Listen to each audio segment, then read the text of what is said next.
Hey, it's Hunt. You found Hunt on Saints. We're talking black and gold football. Do us a favor.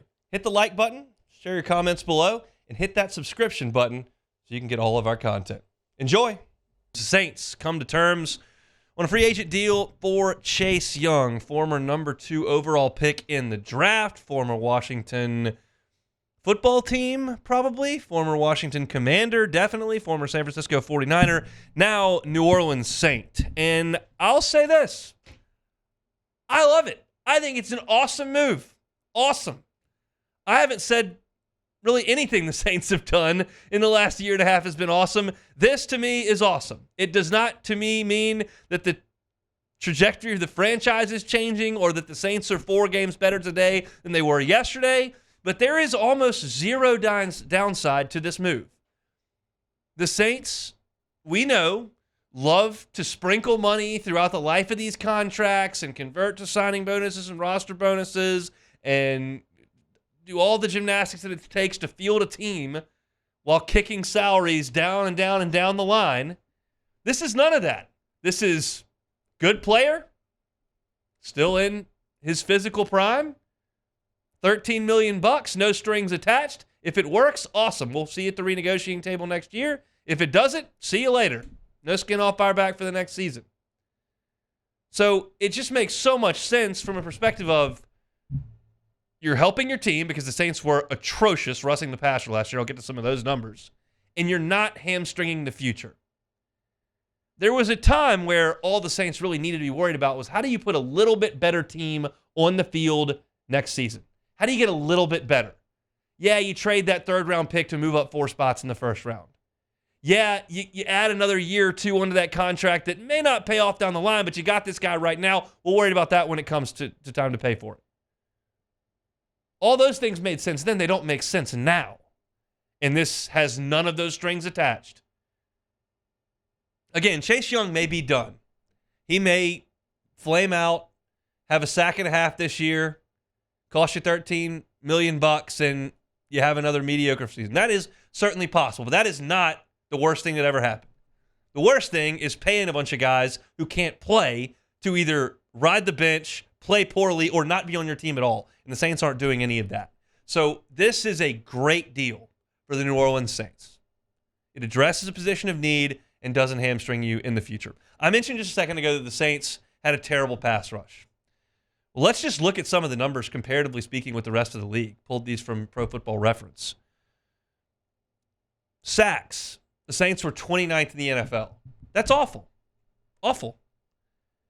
But sacks don't always tell the whole story because the Saints were trailing a lot last year.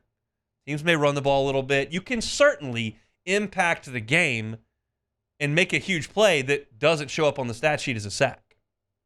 Sure, you'd like to have a lot of sacks. That certainly helps. But just creating pressures and knockdowns and incompletions and those type of things with a pass rush is a big help. Well, how did the Saints do in terms of things like that? Well, their pressure percentage, again, I don't know how you calculate that, but somebody does. I'll read it to you. 28th in the NFL. Awful. Quarterback knockdowns, I can figure out that one. 27th in the NFL. You were in the bottom 5 in the league in getting home to the quarterback, getting close to the quarterback, hitting the quarterback in a passing league. You are not getting home. And I would even go further to suggest, I realize that sometimes you don't want to play with fire and send too many blitzes at Patrick Mahomes. You don't want to send too many blitzes at Josh Allen and let him get outside and make crazy plays outside the pocket. You don't want to telegraph your pressures to Joe Burrow. They didn't play any of those guys last year. You played a bunch of bums, relatively speaking, in NFL terms, that you should have been flying up the field after. And the statistics just didn't bear it out. By now, you know that Cam Jordan had 2 sacks. That's been very well publicized.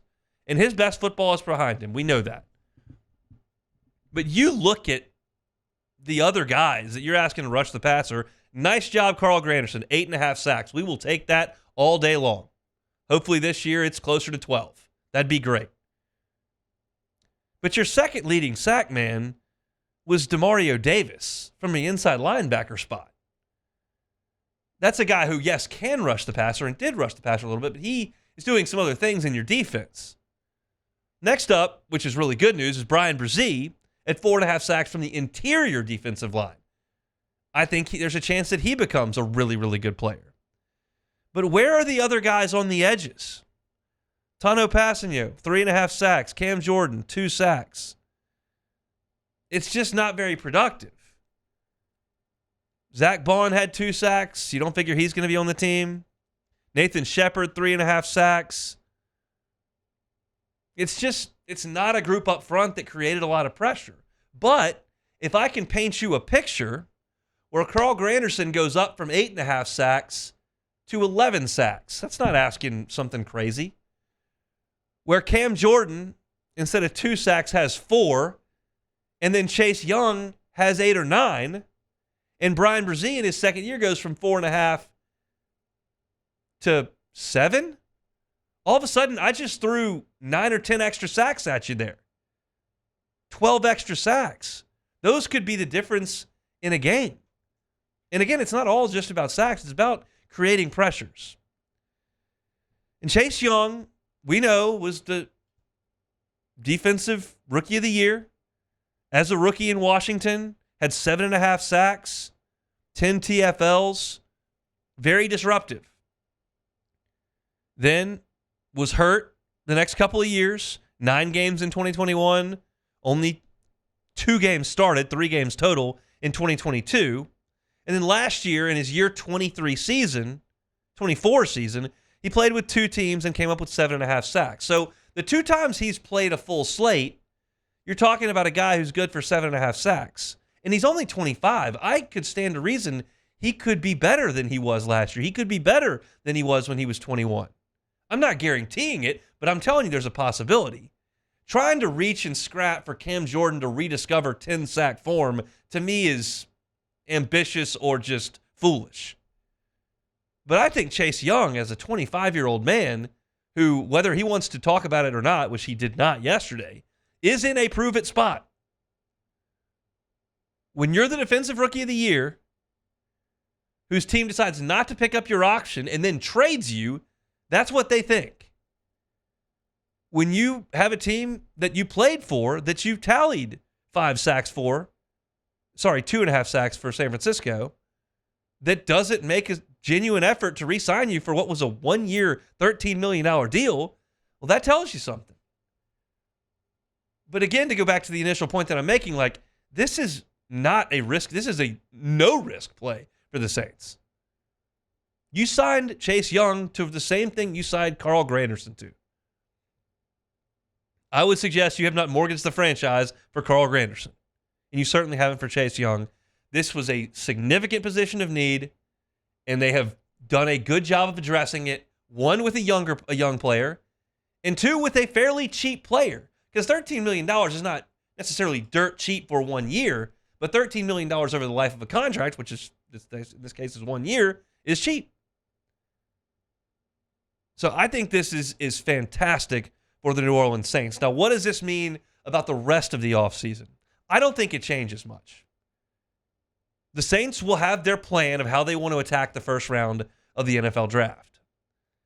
And if 48 hours ago, a pass rusher was very much a possibility in round 1, I believe it still is. Because you can't count on much from Cam Jordan the rest of the way. You cannot count on much from Isaiah Foskey. It could happen. I'm not counting on it. And Chase Young's on a 1-year deal. So this problem repeats itself 11 months from now, where you're going to be very thin at defensive end. Now, you may work on a long-term deal with Chase Young. Isaiah Foskey may blossom, and you've got him for 3 more years. But those are all uncertainties at this point. If Dallas Turner, Jared Verse are there, and the Saints believe that's a guy that they need to target at that spot, I'm good with that. But I'm also good if they draft an offensive tackle or a wide receiver or Brock Bowers. You got options. I don't think this necessarily changes them. It makes your team better for next year. I don't think it changes your drafting thoughts. Because again, this is not a team that is one piece away. This is not a team that is two pieces away. This is a team that is flawed from a roster perspective, that has got to do everything it can to get younger and cheaper. And whoever you take with that first pick needs to be an absolute hit.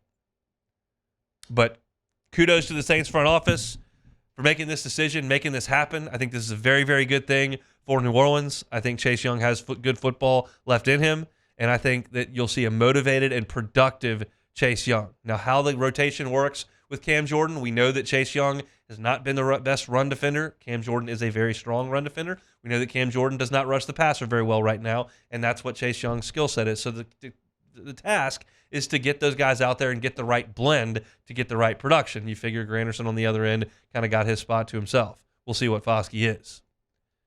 But overall, this is very, very good for New Orleans. Cheap, young, productive, position of need. I like all of it. Nothing to dislike about the signing of Chase Young for New Orleans. Hey, it's on. Thanks for watching Hunt on Saints. Before you leave, help us out a little bit. Hit that like button, leave your comments in the section below, and hit that subscribe button so you get all our content right here from Hunt on Saints. We'll see you next time.